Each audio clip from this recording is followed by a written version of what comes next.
अस्सलामुअलैकुम वरहमतुल्लाहि वबरकातुहू नहमदुहु व नुसल्ली अला रसूलिहिल करीम अम्मा बाद।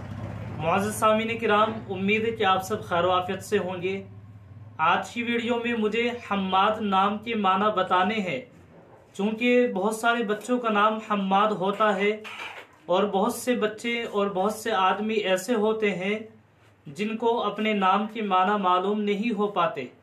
इसलिए इस चैनल पर आपको मालूम ही है कि मैं बच्चों और बच्चियों के नाम के माना बताने के साथ साथ मसले मसाइल भी बताता रहता हूँ, चाहे वो किसी भी चीज़ के मुतालिक कोई भी मसला हो। आप कमेंट्स में लिख करके पूछ सकते हैं।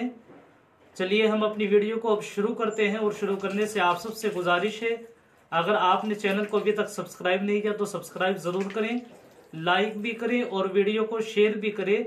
और वीडियो अच्छी लगने पर आप कमेंट्स में लिख करके कोई भी बात पूछ सकते हैं। हम्माद नाम के माना आते हैं बहुत ज़्यादा तारीफ करने वाला।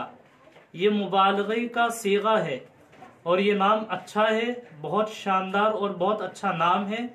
ये नाम रखा भी जाता है, आप ये नाम रख सकते हैं। अस्सलाम वालेकुम वरहमतुल्लाहि वबरकातुहू।